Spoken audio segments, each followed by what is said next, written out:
Hello everyone, and today we're taking an updated look at the 2024 presidential race. Make sure to hit the like button and to subscribe for more content just like this. And we have started a fundraising campaign.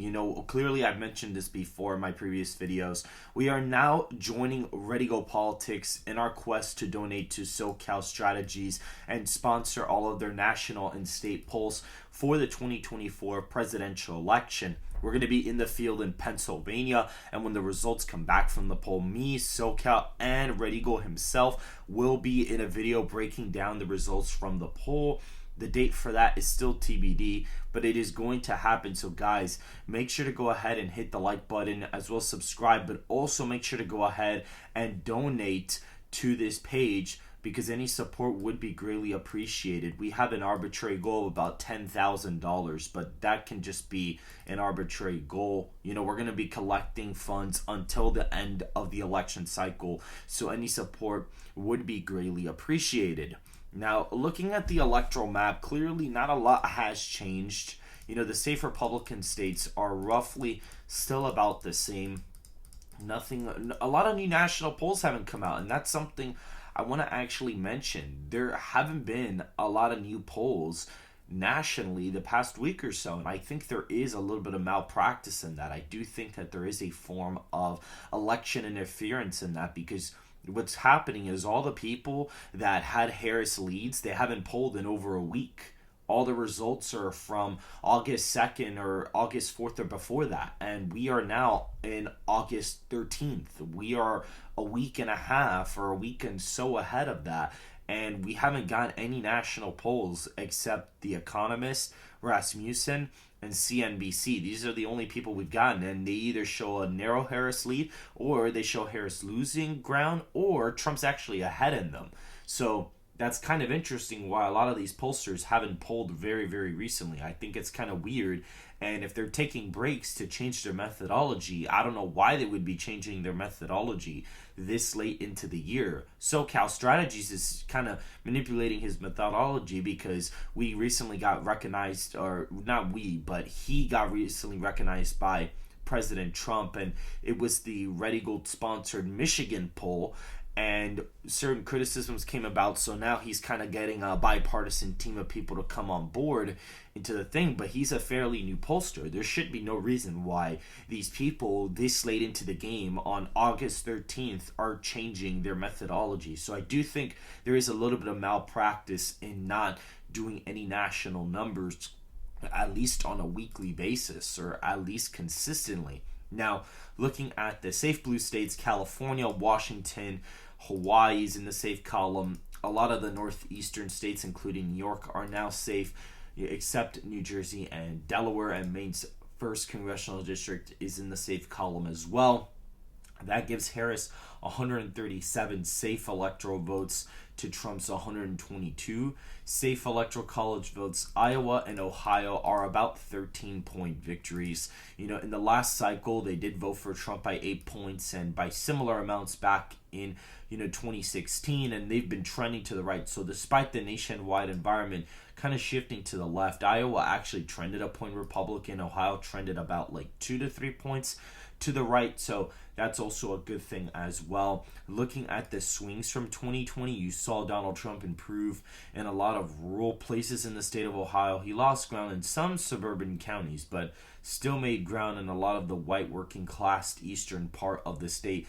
And so in Iowa, Donald Trump did a lot better in the southern part of the state, as well as a little bit of the northeastern part of the state by Wisconsin. So that is going to be pretty interesting to see how that area kind of trends, because that area did actually kind of trend to the right a little bit. So that's going to be fairly interesting to see how that ends up playing out, how the swings go. I think that Trump is going to gain in a lot of white working class areas in the Rust Belt, and that's going to help him in Iowa, Ohio, the Rust Belt trio, Minnesota, and even to extent Illinois. I actually think Illinois may trend to the right a little bit more than people are expecting, because you see here all of these also trended to the right as well. And if Trump's making gains in Cook County by a decent amount, if he gains 5 points there and kind of reverts some of these suburban counties and continues to gain in the rurals because of Midwestern appeal, he may possibly be able to trend Illinois closer than people are thinking. So that is definitely going to be an interesting, thing to look at. It is definitely going to be an interesting scenario. And so those are in the likely column. Florida and Texas in my forecast are about 9-point victories. Now, I may actually be underestimating Trump in the state of Florida because Republicans have now passed about 1 million votes in voter registration, which in terms of going against the Democrats, and mainly that's Democrats, deregistering as Democrats, and Republicans, only a couple have been gained, but the net difference is about over 1 million. So there has been a pretty big difference in the state of Florida overall, a humongous difference in the state of Florida. And so Democrats had a voter advantage of 88,000 votes statewide. Now they're down 1 million. And that wasn't even that high during the midterms. And that's when they won the state by 20 points. So Donald Trump may actually win Florida by 15 to 25 points. And the Rust Belt still may be close. Like, Florida may zoom to the right, like off a cliff. Like, it may be like a really big disaster for Democrats in Florida this time. Alaska is about a 13-point win.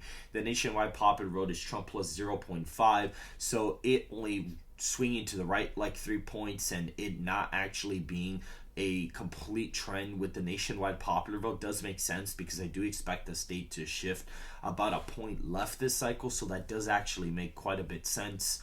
And the state of North Carolina is just above a 5-point victory. And Maine's 2nd congressional district is about a 14-point victory. That brings Trump to 235 electoral college votes. And those are all of his 2020 states, actually.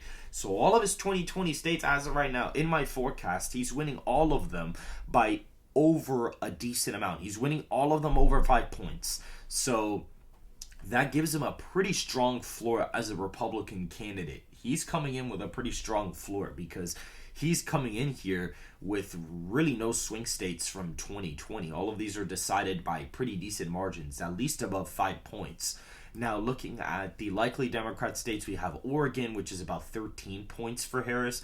Colorado at around like 12 points. So Oregon is almost voting to the right of Colorado, which is kind of weird. Illinois is like a 13-point victory. New Jersey, 11 points. Delaware, like 13. We also have the state of Virginia as like a 7 to 8-point victory for Kamala Harris. That state is trending to the left off a cliff, so I'm not surprised. It probably trends a point or two Democrat this cycle. And so this is basically all the likely states. New Mexico's like a 5 or 6-point win, so it's like on the borderline of becoming a lean state. But as of right now, Harris does have 209 electoral votes with her likely and safe states. So Trump's floor when it comes to the safe and likely states is actually higher now than Harris's is, believe it or not. So that's pretty interesting. Now, state of Georgia is about a 3-point victory in my forecast. This state is interesting because, it did swing to the left quite a bit in 2020 because of the Atlanta suburbs and the Atlanta city areas in general. But you did have some movement in some of the rural counties where Trump gained a couple points in some of these places. And I expect a lot of these trends to kind of reverse with Harris on the ballot. I think she's going to be massively unpopular in some of these like outer Atlanta counties. But I also do think that more than likely, I think Trump's going to actually stop the bleeding in some of these blue counties. Some of the suburban counties may continue to shift left, but I believe that Trump's going to probably gain in a city of Atlanta. More than likely, he's going to probably gain in city proper. So that's definitely going to be pretty interesting when everything's essentially said and done in terms of counting up all the votes. And so now, when you look at that more than likely is going to be stopped by President Trump this cycle. And we clearly see that right now in my forecast. It is about a 3-point victory because of how the national polls are shaping up as of right now. Looking at Arizona, a 3-point victory is also expected, and around a 3.5 to 4-point victory in Nevada is on the way.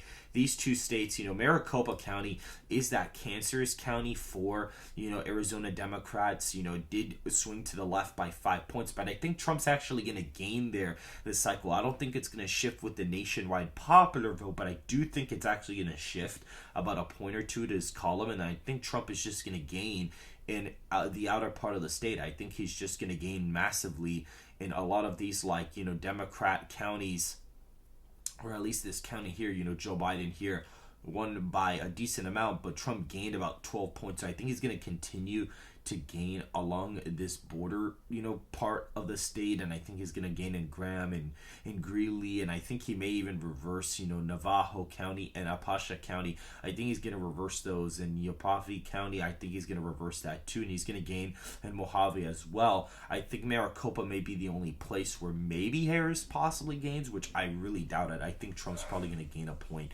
in Maricopa. So that's what's going to push the state to that 3-point victory, maybe about 2 points in the state possibly. Now, looking at the state of Nevada, we do have Washoe County moving to the left, but Clark actually moved to the right from 2016.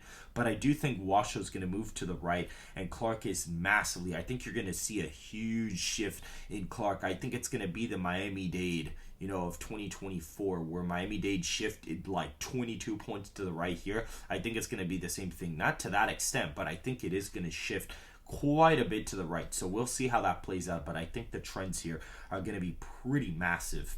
And that brings the former president to basically 268 electoral college votes, and essentially he picks up the Rust Belt in my forecast. He ends up winning Wisconsin by 3.7%, Pennsylvania by the same amount, and Michigan by about 1.7%.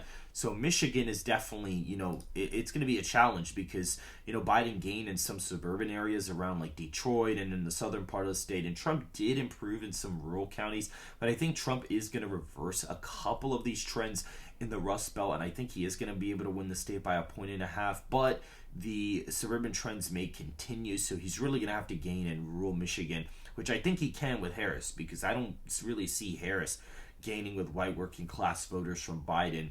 I don't think that's going to happen. Wisconsin, I actually think Trump's going to reverse the trends in some of the WOW counties, and I think he's going to continue to gain in some of these rural areas and possibly even reverse trends in like Bayfield and in Douglas. He may actually gain there, so that would be pretty interesting as well. And I think Trump's going to gain in the northern part of Michigan here too. We also have the state of Pennsylvania, where Trump actually gained in Philadelphia in 2020, which I actually think he probably will. I think he's probably going to gain about 5 to 10 points there. I think he's going to gain in Erie. I think he's going to gain in the western part of the state. And he's going to reverse a bunch of trends in eastern Pennsylvania now that Biden is not the candidate anymore. So that's definitely going to help him out as well. So that puts him at 312 electoral votes. And then all the other lean states are essentially going Democrat. New Hampshire is anti-incumbent. It is kind of one of those states that does vote against the incumbent party, but Biden won the state by 7.1%, and I think it would be pretty hard for that shift to occur, or 7.4%. That was actually Minnesota. But if we look at New Hampshire, what's pretty interesting about the state is that, most of it actually shifted completely to the left. Everything shifted to the left, essentially. Now, what do I think is going to happen? I think Trump may gain in the Republican counties, and he may probably flip Carroll. He's probably going to end up going out there and flipping Sullivan County. He's probably going to go out there and possibly narrow Cheshire County. I think he possibly may even win Hillsborough at this rate, and I think he's going to win Rockingham as well. So that is going to be pretty interesting. And in 2016, if you actually look at the state, he did fairly well. He won Rockingham, he won Hillsborough, he ended up winning Sullivan, and he got Belcamp. He also got Carroll and Coos County. So, definitely he did much better in 2016. He did far better there. And I think he's going to recreate something similar to this, but I do think that some counties are trending to the left. For example, I think that more than likely, Belcamp is trending to the left. I think Carroll is. Grafton is. I think a lot of these technically are, and you have a lot of Boston, liberals kind of moving here. So it is going to be a challenge, and I think Trump is going to gain in some of these counties, but I think that a lot of them did trend to the left. The only one that really didn't trend, well, actually every county in New Hampshire technically trended to the left, except for Coos County. That's the only one that actually trended. Well, actually not even, because the nationwide popular vote shifted to the left by 2.4. So this even trended 0.6% to the left. Now, Maine at large is also interesting too, because Trump actually gained a lot in funny enough, what ended up happening is Trump actually gained in Maine second. He actually did a lot better in some of these places. He performed somewhat well in Maine's second congressional district. I think he may have lost ground in this county right here where he was already leading, and I think he did lose ground, and that's why he won Maine second by 7 points instead of 10. But you saw this entire area here, Maine's first, completely trend left off a cliff, which I think it's going to continue to do that, but I think he is going to improve in Maine's second congressional district, so I think that's definitely going to play out in the state of Maine. And I believe in, Minnesota, I think in this case, more than likely, these areas possibly Trump may gain in Hennepin. He may actually gain there, and he may gain in Ramsey. They're going to trend to the left, but I think he may gain there, and I think the outer suburbs are going to trend, but I think that Trump is going to do very well statewide, like definitely reverse a lot of these little shifts to the left. I think he's going to possibly end up flipping Clay County. He's going to end up flipping Blue Earth County. He may win Nicollet County. He's probably going to end up winning Weonon County, and I think he's probably going to get Washington County pretty close. He's going to win Annika County by quite a bit, and I think he's going to win Carlton.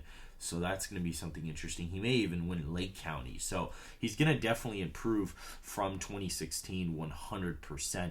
In the state of Minnesota, or at least from 2020, but as of right now in my forecast here, he is actually, I believe he is narrowly winning the state by about 2 points or so. I think that's roughly what I have it at. We can actually check the map here. We'll see it. It is a 2.8 percentage point victory, so bigger margin than Clinton in 2016, mainly because of those left trending, Hennepin County and, the county next to it, which I believe is Ramsey County. I believe that is the one next to it. Yes, it is Ramsey County. That is the one next to it. And so that is basically it for this video. Donald Trump finishes with 312 Electoral College votes to Harris's 226 Electoral College votes. If you guys did enjoy, make sure to hit the like button to subscribe for more content just like this, and I will see you guys in the next video.